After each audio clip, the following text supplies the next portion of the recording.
오늘은 인간관계 속에 하나님 나라 세워가기 5번째 시간으로 함께 은혜를 나누고자 합니다. 조현삼 목사님의 관계 행복이라는 책을 제가 참조해서 함께 또 나누고 있습니다. 자세한 것은 그 책을 좀 참조하시면 좋을 것 같습니다. 우리는 이제 놀라운 점 중에 하나가 누군가의 좋은 것을 볼 때 이상 반응이 일어나는 경우가 있습니다. 잘 되면 격려해주고 축복해줘야 되는데, 첫째, 우리 안에 시기가 일어나고, 두 번째는 탐심이 일어납니다. 그래서 그 사람에게 왜 저런 일이 있을까 하고 시기하고, 저것을 나도 쟁취하고 싶고 하는 탐심이 일어난다는 거예요. 성경에는 시기하지 말라고 로마서 13장 13절 또 고린도전서 13장 4절 등에서 언급하고 계시고, 그리고 탐심에 관해서는 10계명에서도 10번째 계명에 분명히 명기해 놓으셨습니다. 뿐만 아니라 이 골로새서 3장 5절에 보면 탐심은 우상 숭배다 하고 이것이 하나님과 관련되어 있는 죄악이 됨을 우리에게 알려주고 계시는 것입니다. 그래서 우리가 다른 사람의 좋은 것을 볼 때에 그것을 부러움을 넘어 시기가 되거나 혹은 탐심이 될 경우에 그게 죄가 될 수 있다는 것을 우리는 기억해야 될 것입니다. 오늘 그러면 우리가 읽은 본문에 보니까 빛이 하나님이 보시기에 좋았더라. 하나님 보시기에 좋았더라. 주님 보시기에 좋았을 때 좋다. 토부, 그렇게 말씀하시는 것입니다. 그러므로 우리들은 어떻게 해야 됩니까? 좋은 것은 좋은 대로 말해주는 거예요.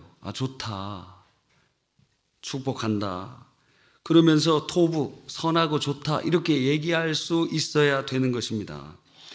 1장 4절, 10절, 12절에 주님께서 보시기에 좋았더라 계속 반복되고 있습니다.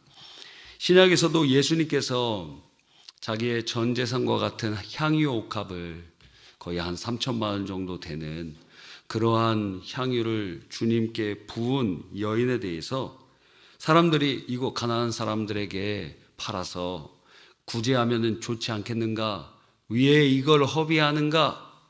그랬는데 예수님께서는 말씀하시기를 이 여인이 내 장례를 준비한다.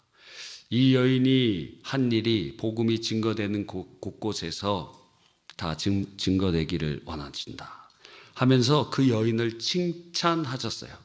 제자들은 예수님이 죽는다는 거 예수님 3번 말씀하셨는데 죽는다는 게 무슨 의미인지, 고난이 무슨 의미인지, 부활이 무슨 의미인지 관심이 없었고, 내가 잘 되고 예수님께서 나라를 얻을 때 내가 높은 자리에 올라가는 거, 그거에만 관심이 있었습니다.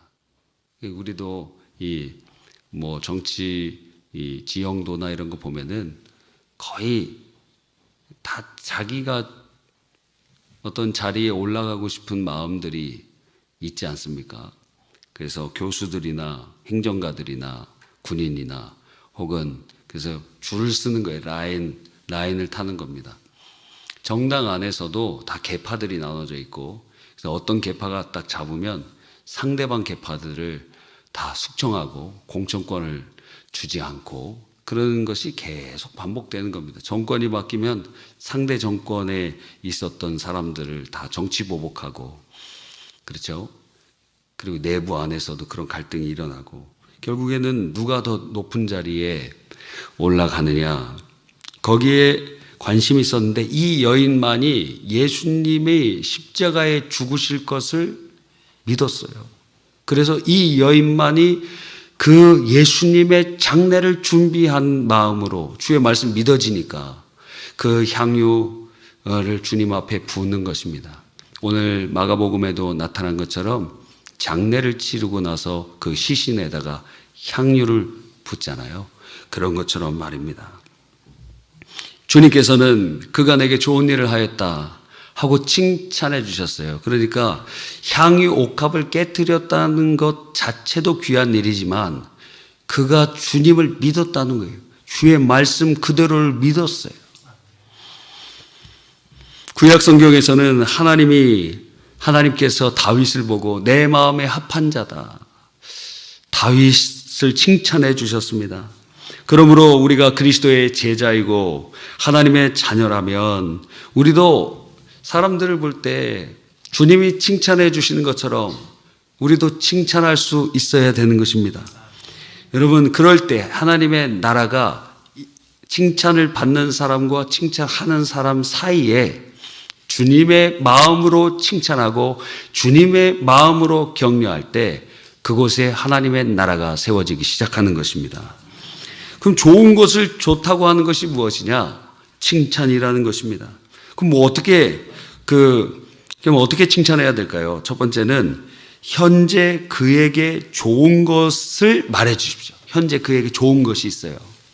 그걸 말해 주십시오. 잘생겼습니까? 잘생겼다고 얘기해 주세요. 아름답습니까? 아름답다고 얘기해 주세요. 또 뭐가 있을까요? 키가 큽니까? 키가 크다고 칭찬해 주세요. 아유, 키가 이렇게 멀때같이 커, 이러지 마시고.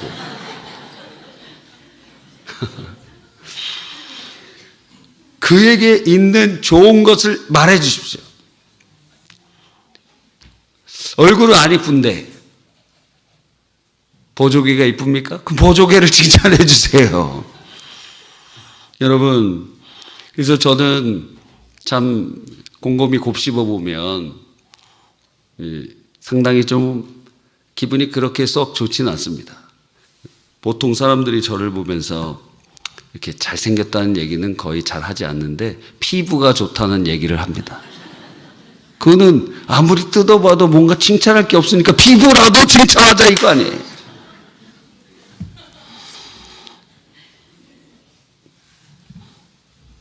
웃음을 참으면 병이 됩니다. 여러분, 현재 그 사람에게 있는 거, 그걸 칭찬해 주는 겁니다. 이제 미국에 1919년에서 29년, 약 한 10년 동안에 이 굉장히 대중문화에 영향을 끼쳤던 모임이 있었어요. 이 알콘퀸 라이블 테이블이라는 점심에 사람들이 영화배우, 어떤 소설가, 또 감독, 이런 사람들이 점심에 뉴욕에서 이 알콘킨 호텔에서 이렇게 모이면서 얘기하고, 그리고 시대에 대해서 풍자하고 하면서 얘기합니다. 그래서 그들의 영향력이 얼마나 컸냐면 거기서 얘기하던 것이 뉴스에 실리고 신문에 나오고 굉장히 많은 영향력을 끼쳤습니다. 그런데 이들은 그래서 이 뉴욕 지성의 상징이었고 단순한 문학 모임 이상의 모임이 되어서 굉장한 파급 효과를 주었어요. 그런데 그 구성원 가운데 어떤 방식으로 이것이 되었냐면 조롱과 풍자의 그런 방식들이 많이 있었기 때문에 시대에 대해서 그렇게 얘기할 뿐만 아니라 서로 상대방에 관해서도 굉장히 이렇게 신랄한 그러한 표현들을 하는 부분들이 있었나 봐요. 저도 잘 모르지만 조사해 보니까 그런 부분들이 있었대요. 그래서 몇몇 멤버들을 이제 마지막을 보면 알코올의 중독에 빠지거나 우울증이나 자살 시도를 하는 사람들이 많이 그 멤버 중에 생기는 것을 이제 봅니다. 물론 그 중에 플리처상 받은 사람도 있고 아주 대중적으로 영향력을 많이 끼친 사람들도 있어요. 그런데 영국에 1930년대에서 40년대 잉클링스라는 이런 모임이 옥스퍼드인가에서 있었어요. 근데 거기서는 분위기가 좀 달라요. 거긴 기독교 베이스로 진중하면서 격려와 신앙의 기반으로 연대하면서 서로의 작품에 대해서 이야기하고 나눕니다. 그 모임에서 유명한 사람들이 이제 우리가 이름만 들으면은 알 수 있는 사람, 돌킨, 또 C.S. 루이스가 거기에 있었어요. 그래서 그 나니아 연대기나 반지의 제왕, 그 그룹에서 만들어졌습니다. 그 모임에서. 근데 거기에 분위기는 물론 여러 비판적인 내용도 있지만 보통의 경우 격려하고 진중하면서 그러한 분위기였다는 거예요.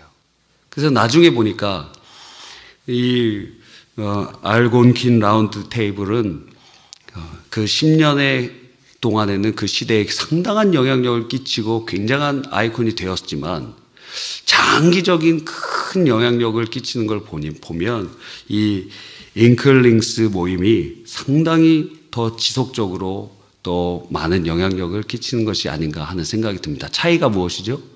그 모임의 방식, 비판적이고 공격적이고 신랄한 방식이냐 아니면 격려하고 칭찬하는 그 세워주고 하는 방식인가가 상당히 많은 결과를 다르게 한 것처럼 우리가 생각해 볼 수 있다라는 것입니다. 그러니까 이렇게 현재 그에게 좋은 글을 썼습니다. 그러면 그거를 칭찬해 주고 격려해 주고 현재 그에게 있는 좋은 것을 얘기해 주는 것, 그것이 첫 번째 방법입니다. 두 번째는 좋은 것을 찾아서 말해 주는 거예요. 좋은 것을 없는데 대략 보면 없어요. 근데 찾아서 얘기해 주는 겁니다. 이건 누가 잘하죠?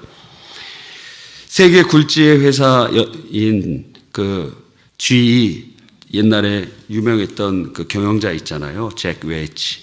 그 전 회장이 그 사장이 되면서 20년간이나 시가총액을 40배로 증가시켰어요. 대단하죠. 전설적인 회장입니다.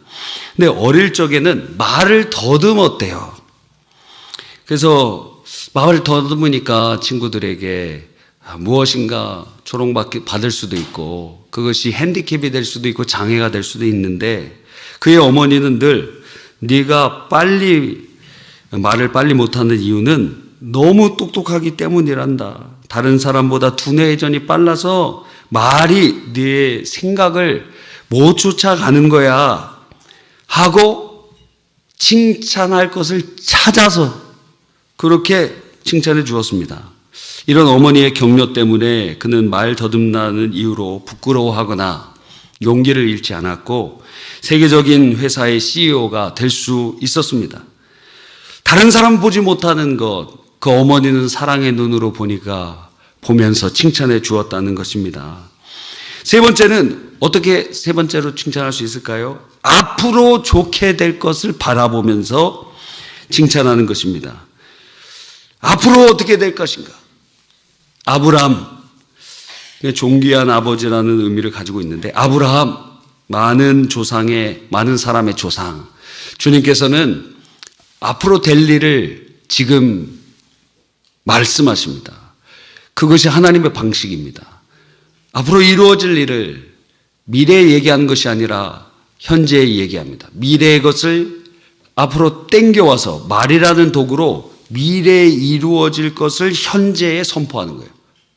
이게 말의 능력이에요. 말은 아직 이루어져 있지 않은 것을 오늘의 현실로 만들 수 있는 능력이 있습니다. 그래서 앞으로 좋게 될 것을 믿음으로 칭찬하는 것입니다. 할렐루야. 그러므로 칭찬은 믿음의 선포요, 예언이 됩니다. 그 사람에 대해서 믿음으로 바라보면서 칭찬해주고 격려해주는 것입니다. 자, 그렇다면 누구를 칭찬해야 될까요? 여러분, 이 관계 속에서 지금 우리는 하나님 나라를 세워가고 있잖아요. 사실은 이 칭찬의 첫 번째 대상은 우리가 인간관계를 제외하고 나면 하나님을 칭찬해야 됩니다. 그것을 찬양이라고 하는 것이에요. 두 번째는 자기 자신을 칭찬해야 됩니다. 왜? 주님이 나를 칭찬해 주시고 주님이 나를 존귀하다 여기시니 내가 무엇이간데 나를 그렇게 존귀하게 여기지 않겠습니까? 하나님께서 나를 그렇게 사랑하시는데 왜 내가 나를 사랑하지 않습니까? 이것은 따옴표 치고 자기 사랑과 다른 의미예요. 따옴표 치고 자기 사랑은 자기의 육신의 본성을 따라 사는 삶이고, 하나님이 우리를 사랑하듯이 내가 나를 사랑하는 것은 주님 안에서 거듭난 새로운 피조물로서 우리를 사랑하는 것입니다. 또 만물에 대해서 칭찬할 수도 있어요. 그러나 그것은 이번 주제와는 연관이 없기 때문에 다음번으로 드릴 기회가 있다면 말씀드리면 좋을 것 같습니다. 그러면 인간관계 중에 하나님의 나라를 세우기 위해 누구를 칭찬해야 되느냐? 배우자를 칭찬해야 돼요. 1번이에요. 배우자 칭찬.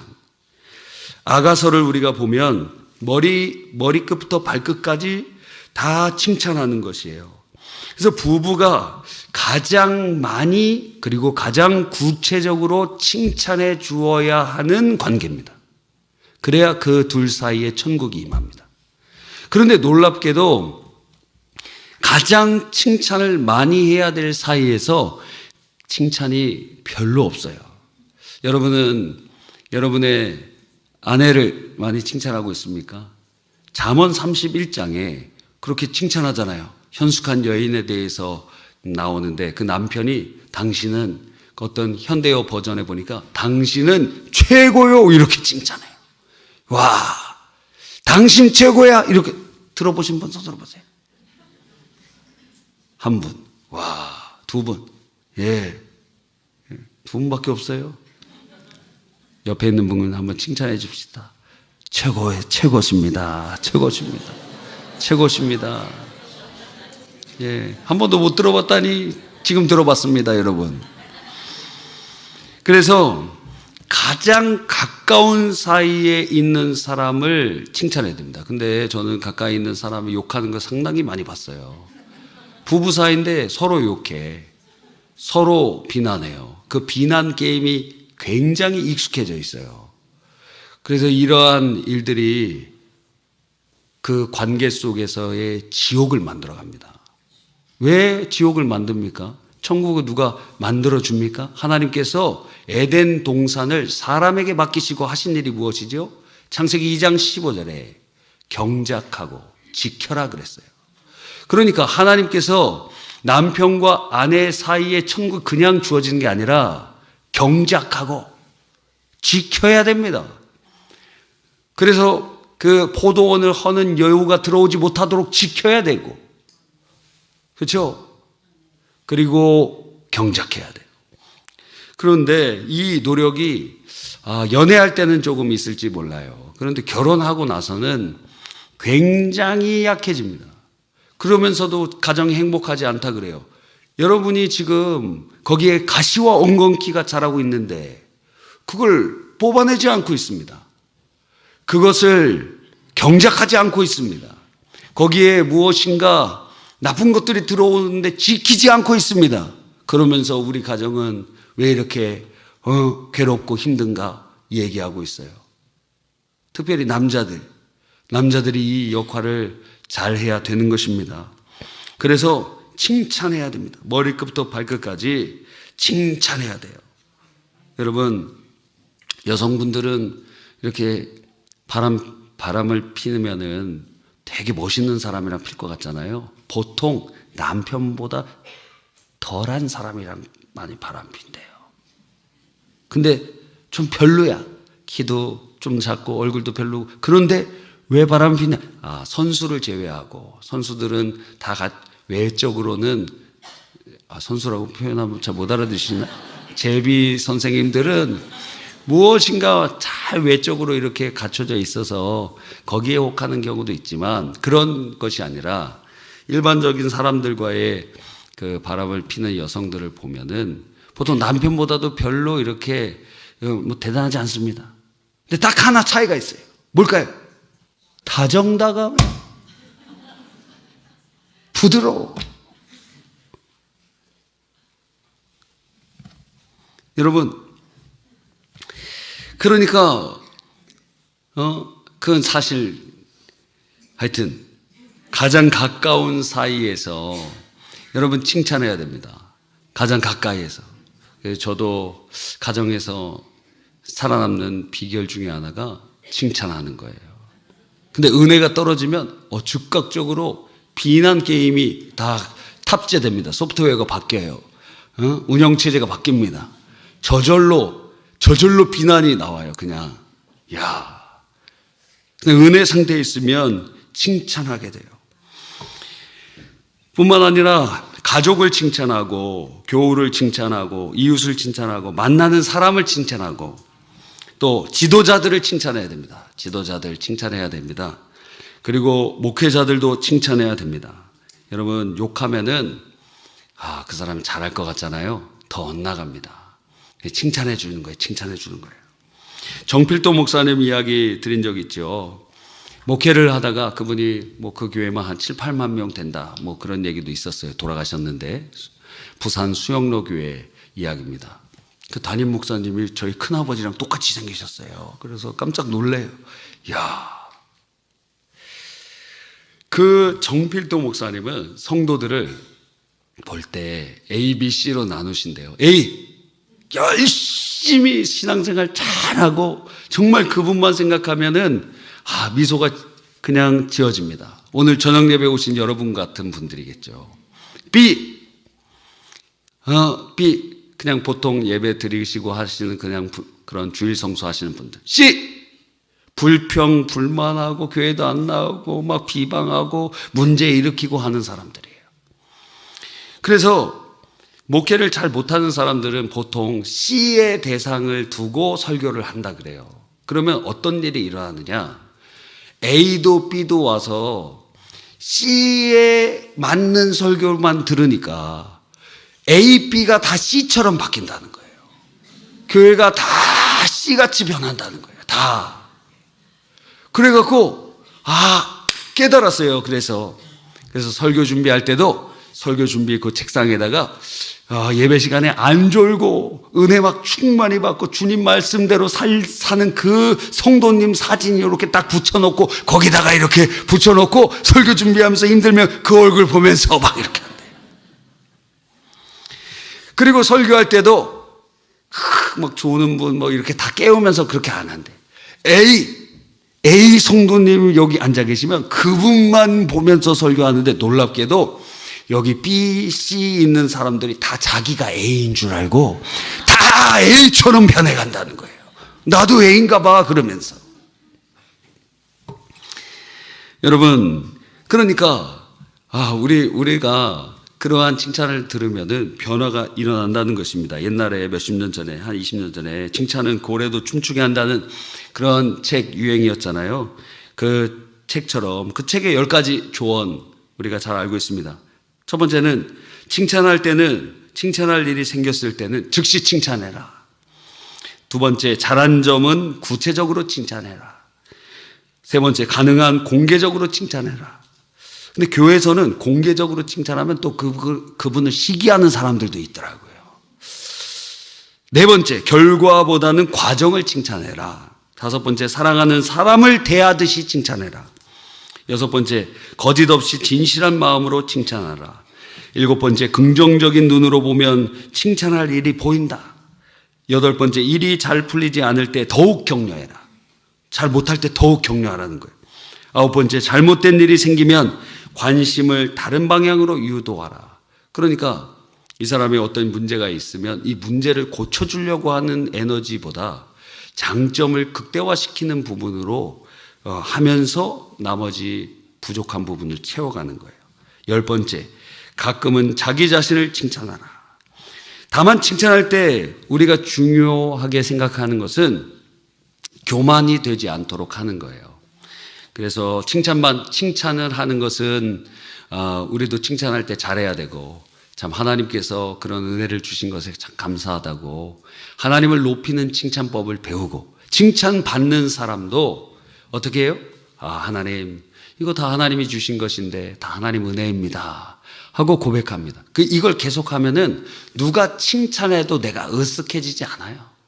막 으쓱해진다. 그럼 여러분 교만한 어떤 부분이 안에 있는 겁니다. 내 거라고 생각하니까. 나를 칭찬한다고 생각하니까 지금 뭔가가 들썩들썩 거리는 거예요. 근데 이렇게 칭찬을 많이 해요. 근데 이거 다 하나님이 주신 것이고 하나님이 사용하시고 하나님이 하신 것입니다. 계속 하잖아요.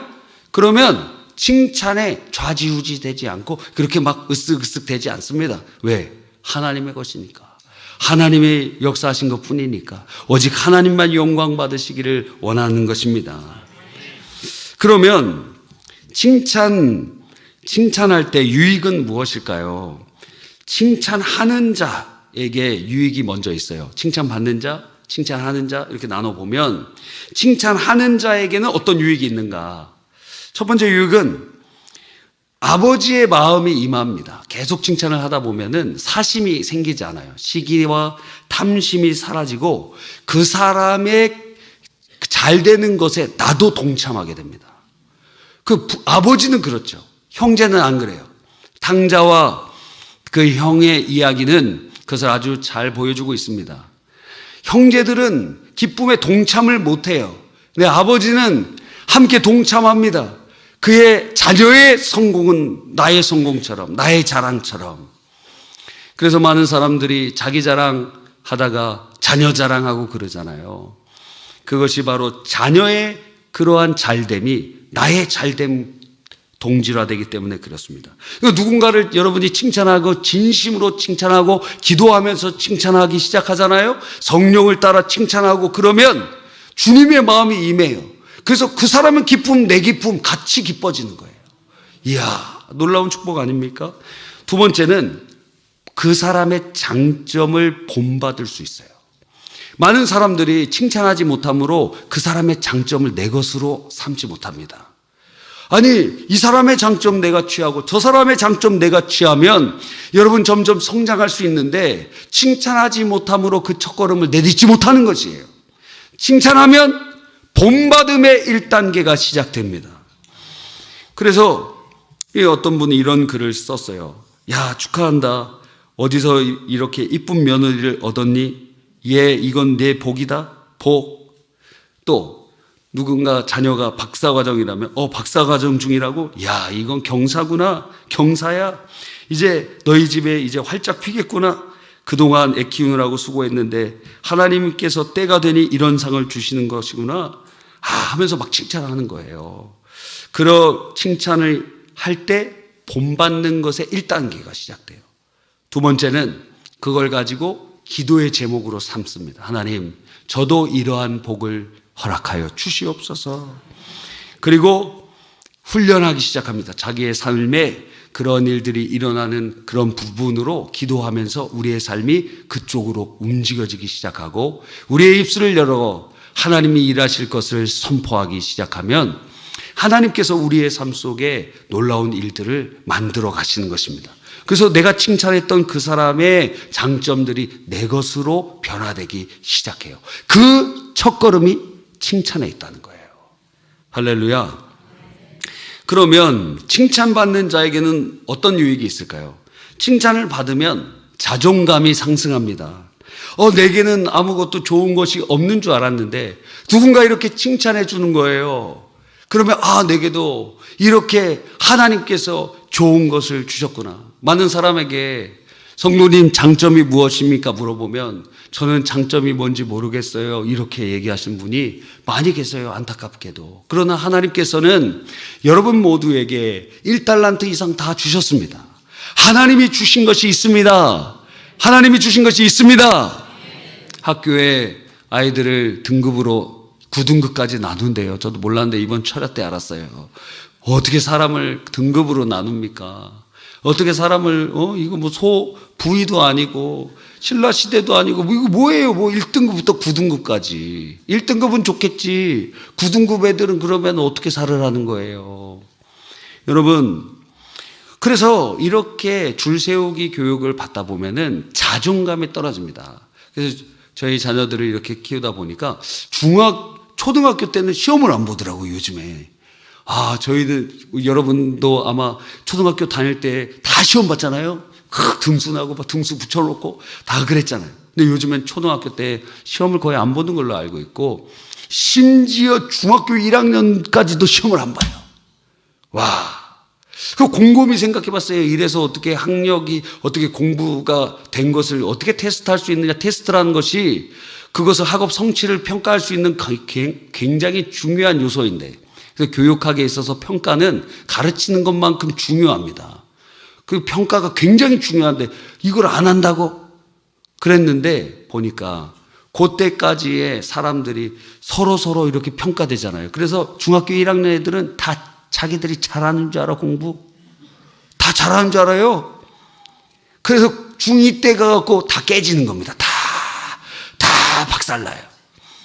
아, 이렇게 되겠구나. 그러나 그 시간 동안에 아이들의 자존감이 세워지는 시간이구나. 아, 그렇게 저는 생각을 했어요. 내게 무엇이 좋은 게 있을까? 근데 누군가가 여러분에게 나도 생각하지 못했던 것을 칭찬해줘요. 그러면 자존감이 상승해요. 아, 하나님께서 내게 주신 어떠한 선물이 있는가 보다.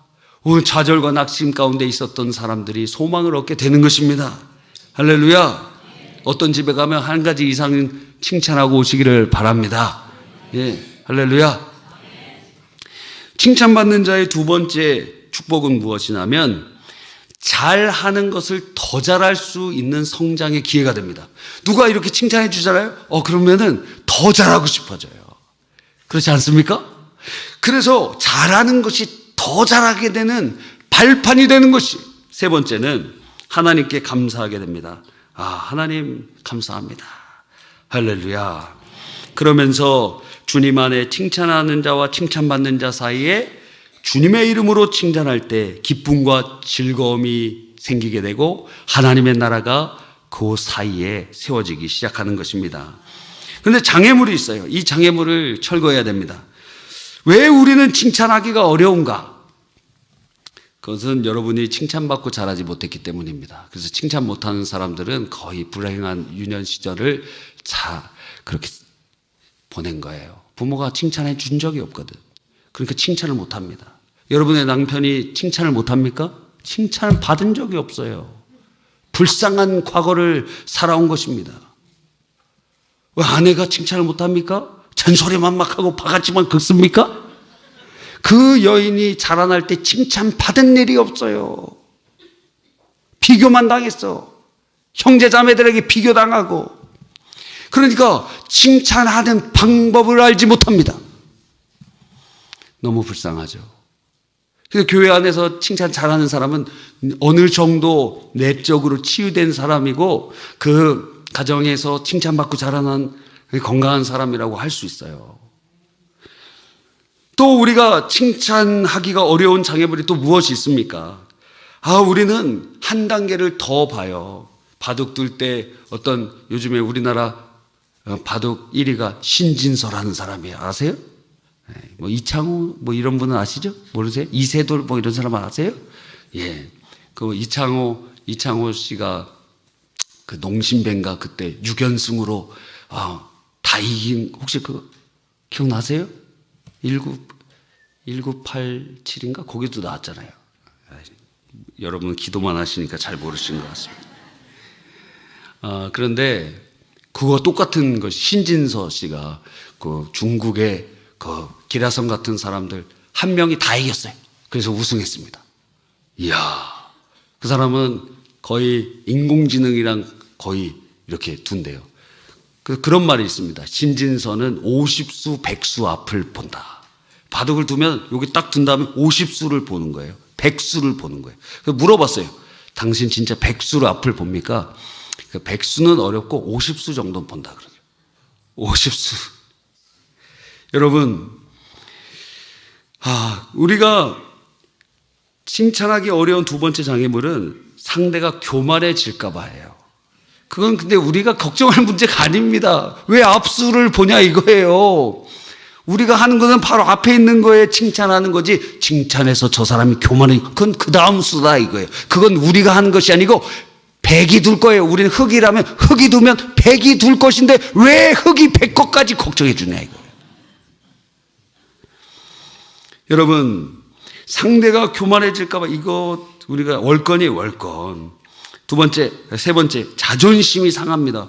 이상해요. 칭찬하면은 내가 그 사람보다 낮아지고 하찮아 보이는 것 같은 느낌을 드는 사람들이 있습니다. 그래서 자존심이 있어서 칭찬을 못해요.